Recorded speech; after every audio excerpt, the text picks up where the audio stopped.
लहरों से डरकर नौका पार नहीं होती, कोशिश करने वालों की हार नहीं होती। जी हाँ श्रोताओं, इस बात को साकार किया घुघुती होम स्टे चला रहे ग्राम सुनकिया से विजय डंगवाल जी ने। श्रोताओं नमस्कार, आप सुन रहे हैं 90.4 मेगाहर्ट्ज में कुमाऊं वाणी सामुदायिक रेडियो अपन बात, और मैं हूं आप लोगों का रेडियो साथी नारायण सिंह मेहता। श्रोताओं आज मैं पहुंचा हूं ग्राम सुनकिया में घुघुती होम स्टे में, जहां आज मेरे साथ बातचीत के लिए मौजूद रहेंगे घुघुती होम स्टे चला रहे विजय डंगवाल जी। कैसे उन्होंने इस होम स्टे की शुरुआत की और क्या है उनके अनुभव। तो डंगवाल जी, सबसे पहले आपका बहुत बहुत स्वागत है हमारे इस खास बातचीत कार्यक्रम में। नमस्कार जी नारायण जी। तो डंगवाल जी, सबसे पहले हम आपसे यही जानना चाहेंगे कि जहां पहाड़ में लोग खेती बाड़ी को ही ज्यादा पसंद करते हैं, लेकिन आपने पहाड़ में खेती बाड़ी के अलावा होम स्टे जैसा एक काम संभाला, तो शुरुआत कैसे करी उसके बारे में थोड़ा सा आप बताएंगे। शुरुआत ये हमने पहले अपना हम सोच रहे थे कि मकान बनाए। अच्छा। तो धीरे धीरे हमने उसके बाद मकान भी बनाया। हमने मकान के बाद हमने सोचा यार कि अगर आदमी होम स्टे बाहर का आदमी चला रहा है कि हम क्यों नहीं चला पाए उसको। अच्छा, अगर विजय जी हम बात करें होम स्टे की, होता है ना कि कोई ना कोई व्यक्ति कहीं ना कहीं कोई चीज को देखता है और उसको देखते हुए या फिर किसी न किसी व्यक्ति से वो प्रेरणा लेता है। हाँ जी। तो आपको ऐसा कहाँ से महसूस हुआ कि खेती बाड़ी के अलावा होम स्टे जैसा भी काम शुरू किया जाए? ये आइडिया कहाँ से आया आपको? ये आइडिया मेरे छोटे भाई ने दिया मेरे को। अच्छा। हमको कि मतलब जितना भी है अभी उसका ही दामोदार है, उसमें टोटल जितना भी है। अच्छा। उसी का है। छोटा भाई मेरा रुद्रपुर में जॉब करता है। अच्छा। उसने वहीं से भी सोचा कि भाई हम घर में एक बार होम स्टे क्यों नहीं चला ले जी। हमारे आसपास में भी 2-3 होम स्टे थे। अच्छा। तो हमने भी कहा कि एक बार हम भी बना के देखें क्या होता आगे को। बहुत से लोगों ने उस समय हमें चुनौती मिली, भाई यहाँ गधेरे में मतलब नदी के पास चल पाएगा, नहीं चलेगा। बहुत से लोग साथ देने वाले थे। हाँ। कोई लोग उसने कहा यार यहाँ कहाँ चलेगा। बिल्कुल, क्योंकि कोई भी चीज जब हम शुरू करते हैं, शुरुआत में कुछ लोग होते हैं जो कहते हैं कि आप जो काम कर रहे हैं बेहतर कर रहे हैं। हाँ जी। लेकिन कहीं ना कहीं उसके विपरीत भी हाँ जी। हाँ बिल्कुल बिल्कुल।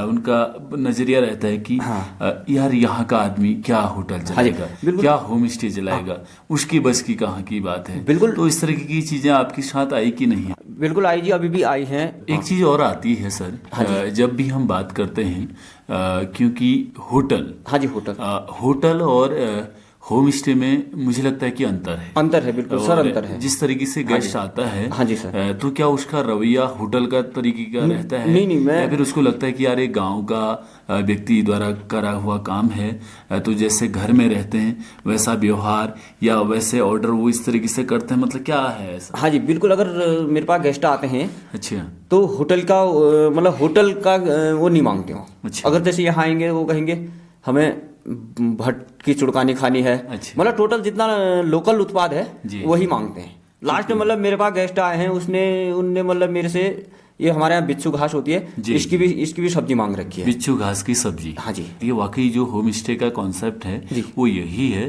कि आप गांव के ग्रामीण लोगों के साथ ग्रामीण जीवन कैसे जी सकते हैं, उनके साथ आप रहकर देखें। बिल्कुल। तो कहीं ना कहीं आपने वो चीज करी है। अच्छा विजय जी, एक बात और आती है, क्योंकि अधिकतर पहाड़ का व्यक्ति पहाड़ में खेती बाड़ी कर ही अपना गुजर बसर करता है, लेकिन आपने खेती बाड़ी भी संभाल रखी है और साथ में होम स्टे भी आप संभाल रहे हैं। हाँ जी बिल्कुल। तो आपको लगता है कि ये हमारे पहाड़ के युवाओं के लिए ये एक बेहतर काम हो सकता है और भी लोग इसे अपनाएं? हाँ जी बिल्कुल, ये बेहतर काम रहता है। इसमें बहुत से युवा और ग्रामीण अभी भी चला रहे हैं। बहुत से लोग हर गांव में ऐसा है, महिलाएं, खुद घर की महिलाएं, भाई हम हैं, अगर हमने यहाँ पे होम स्टे रखा है, अभी तो हमने कोई बाहर का स्टाफ यहाँ पे रखा नहीं है। जी। खुद हम चलाते हैं। भाई हम गेस्ट को अपनी मतलब जो गेस्ट आते हैं हमारे पास होम स्टे में आते हैं, हम खुद चलाते हैं। मैंने इतने होम स्टे चले हैं हमारे गांव में, बहुत होम स्टे हैं। बिल्कुल। हर कोई अपने हाथ से चलाते हैं। जी।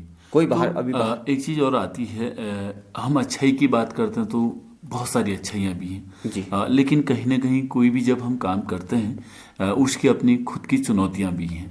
तो आपको लगता है कि इसमें कुछ चुनौतियां भी हैं जिसको आपको फेस करना पड़ता है? हाँ जी सर, चुनौतियाँ भी होती हैं इसमें कि कभी कभी बाहर से आदमी आ जाते हैं। उन्होंने कहा कि भाई हम यहाँ इस डिपार्टमेंट से आए हैं, अच्छा तो हमें ये चेक करना है, अच्छा ये चेक करना है। अच्छा पता नहीं डिपार्टमेंट कौन सा होता है उनका। जी, जी। बोलते हैं कि हम यहाँ से आए हैं, ये आए हैं, आप अपना लाइसेंस दिखाओ, ये दिखाओ। भाई हमारे पास लाइसेंस है, हमने लाइसेंस बना के रखा है। बिल्कुल। बहुत से लोगों से तो भाई उन्होंने कहा ये है, पैसे भी ले जा चुके हैं। अच्छा, हाँ जी।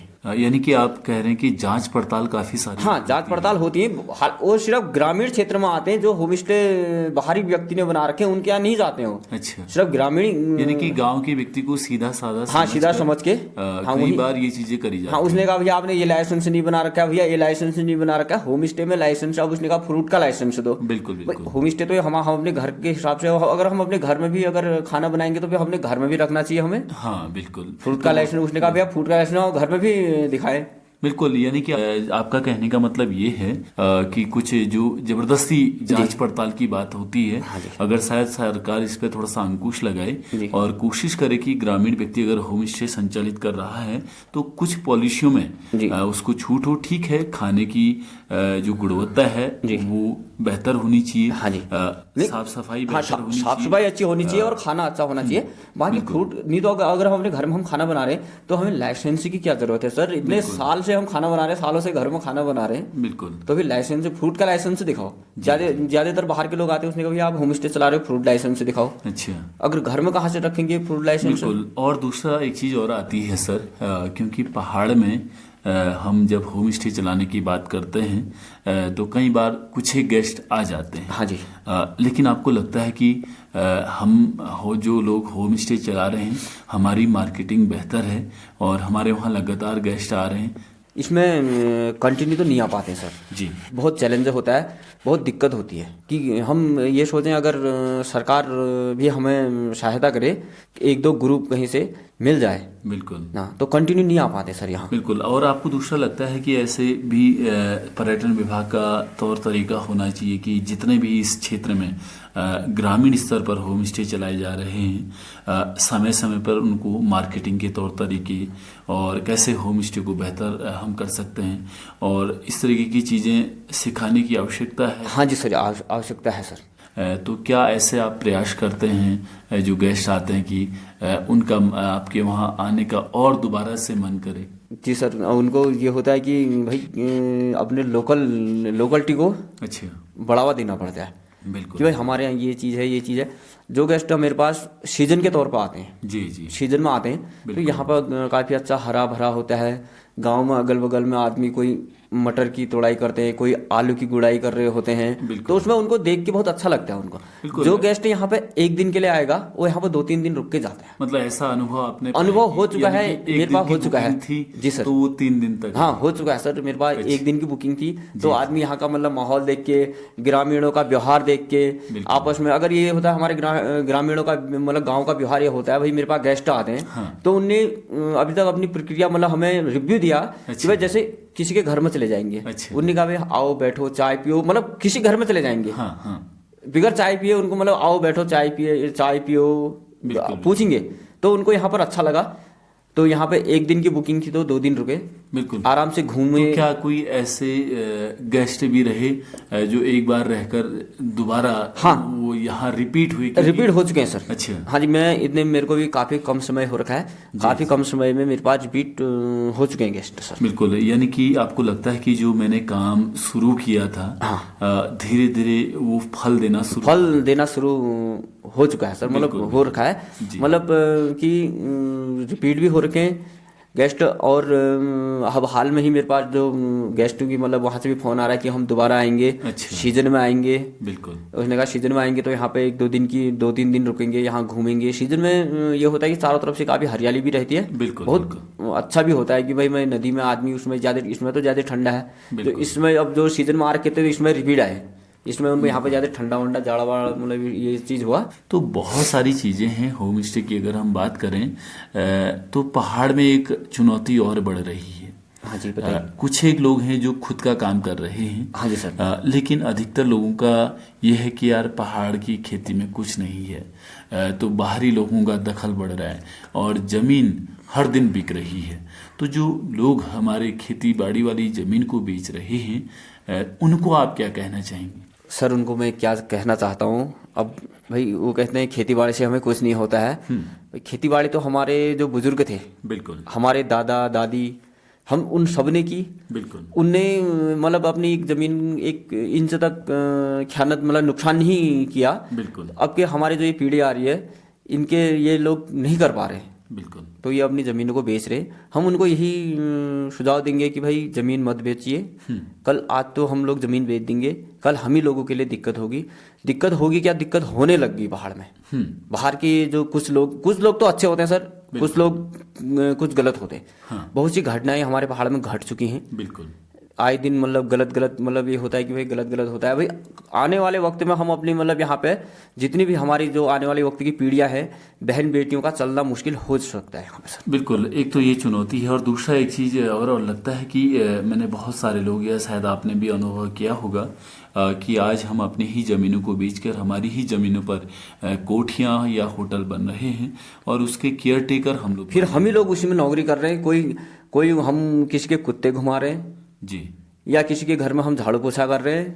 पहले वो हमें सर कहते थे, आज हम उन्हें सर कह रहे हैं। अच्छा। भाई ये चीज़ की इतना फर्क हो गया। जब तक जमीन हमारी है, बिल्कुल, हमारे पास खरीदने आएंगे वो हमें सर कहेंगे। जी जी। उसके बाद जब जमीन उनके नाम में हो जाएगी, फिर हमारी वैल्यू उनके सामने कुछ नहीं रही सर। बिल्कुल बिल्कुल। यानी कि आपको लगता है कि विजय जी ये जो तरीका है, अगर हम खेती बाड़ी से वाकई अगर हमारा गुजर बसर नहीं हो सकता है, क्योंकि हर चीज़ के लिए पैसा बहुत अनिवार्य हो चुका है, तो हम क्या ऐसे कार्य कर सकते हैं जैसे आप होम स्टे चला रहे हैं, कहीं अन्य लोग भी जमीन न बेच के कोशिश करें कि वो होटल व्यवसाय की तरफ बढ़ें या दुकानें खोलें, बिल्कुल सर, कोई अन्य व्यवसाय हाँ, करें, लेकिन अपनी जमीन को फर्स्ट अटेम्प्ट पे जमीन ही बेचना एक गलत ढूंढे। हाँ, गलत वो है। और दूसरा ये है कि भाई आप होटल चलाइए, उसमें आप बागवानी कीजिए। आजकल सरकार 80% सब्सिडी में बागवानी भी दे रही है। बिल्कुल। एप्पल ऑर्चर्ड, एप्पल गार्डन, जी जी, आप उसको भी बना सकते हैं। बिल्कुल। और होम स्टे में 50% सब्सिडी है सर। बिल्कुल है। तो आपने सरकार की मदद ली इसमें? मैंने होम स्टे में मैंने सरकार की मदद ली जी। और जो दूसरा एप्पल गार्डन में बना रखा है मैंने, हाँ, उसमें मैंने सरकार की मदद नहीं ली। बिल्कुल। तो सर अगर मैं बात करूं, जैसे बहुत सारे युवा इस तरफ सोच रहे होंगे कि यार मैं भी होम स्टे बना लूं, लेकिन कहीं ना कहीं आर्थिक तंगी की वजह से कई बार हम लोग, क्योंकि घर में लिमिटेड कमरे हैं और कमरे बढ़ाना चाहते हैं, तो अगर 1-2 रूम भी हम बनाना चाहते हैं, अगर मदद लेना चाहते हैं, तो उसके लिए क्या ऐसा करना होगा शुरुआत में कि हम कैसे मदद ले सकते हैं? यानी कि अगर मैं होम स्टे बनाना चाहूँ, तो अगर मैं लोन लेना चाहता हूँ, क्योंकि आपने लिया है सर, तो शायद आपको बेहतर अनुभव होगा। सर मेरा तो इसमें मैंने बड़ा वाला जो होम स्टे का, जो बड़ा होम स्टे होता है सर, बिल्कुल, 4 रूम का होम स्टे का लोनिंग की थी मैंने। जी जी। तो आप 2 रूम का भी ले सकते हैं। आदमी बहुत से लोगों ने ले रखा है। जी जी। उनको सरकार द्वारा भी सब्सिडी भी मिली है और सरकार द्वारा उनको सहायता भी मिली हुई है। बिल्कुल बिल्कुल। और दूसरा इसमें वही नैनीताल से टूरिज्म ऑफिस में जाके आप एक बार संपर्क कर सकते हो उनसे। जी जी। यानी कि पर्यटन विभाग हाँ, में जाके संपर्क करना नैनीताल पर्यटन विभाग में जाके आप वो लोग बढ़िया तरीके से समझा सकते हैं। जी जी। और बढ़िया तरीके से समझाते हैं और बातचीत भी अच्छी करते हैं वो लोग। बिल्कुल, यानी कि आसान प्रक्रिया है। हाँ, थोड़ा सा दौड़ा भागी। हाँ, ये जो मैंने जो ले रखा है सर, ये है दीनदयाल उपाध्याय जी। तो इसके लिए क्या क्या दस्तावेज शुरुआती चरण में मांगे? इसमें दस्तावेज उनने बहुत कुछ मांगे। फिलहाल नैनीताल से टूरिज्म ऑफिस से फॉर्म पास किया। अच्छा। उसके बाद जो होता है प्रक्रिया होती है बैंक की सर। जी जी। फिर बैंक मांगता है कागज। अच्छा। आप 143 कर लाइए। अच्छा। लाइसेंस के लिए 143 भी चाहिए। और उसके बाद खाता खतौनी, खसरा वगैरह वगैरह, टोटल चीज जो भी होता है इसमें, सभी चीज चाहिए सर। जी जी। यानी कि अगर कोशिश करें तो शायद हो सकता है सर। बिल्कुल, अगर कोशिश करें तो हो सकता है। आपने तो बहुत बहुत धन्यवाद विजय जी, आपने बहुत महत्वपूर्ण जानकारी हमारे श्रोताओं को साझा करी और साथ ही अपने अनुभव भी हमें साझा करे और श्रोताओं को भी। हमें उम्मीद है कि अन्य श्रोता भी अगर इस क्षेत्र में होम स्टे की तरफ बढ़ना चाहते हैं तो जरूर आपके द्वारा बताए गए अनुभव उनके लिए जरूर काम आ सकते हैं। लेकिन अंत में हम जानना चाहेंगे कि अगर कोई बाहरी व्यक्ति आपको और हमें रेडियो पर सुन रहा है और वो घुघुती होम स्टे में आना चाहता है तो उसके लिए आप उन्हें बताएं कि उनको कैसे वो आपके घुघुती होम स्टे तक पहुंच सकते हैं। धन्यवाद सर जी। तो इसमें हम एक अगोडा booking.com, मेक माई ट्रिप, ये इन चीज़ों से आप सर्च करके घुघुती होम स्टे में आ सकते हैं। बिल्कुल, इन वेबसाइटों में जाके आप हाँ जी, इसमें हमारे फ़ोन नंबर भी हैं। बिल्कुल, और इन वेबसाइटों में जाके आप घुघुती होम स्टे में आ सकते हैं। जी बहुत बहुत धन्यवाद सर। धन्यवाद सर।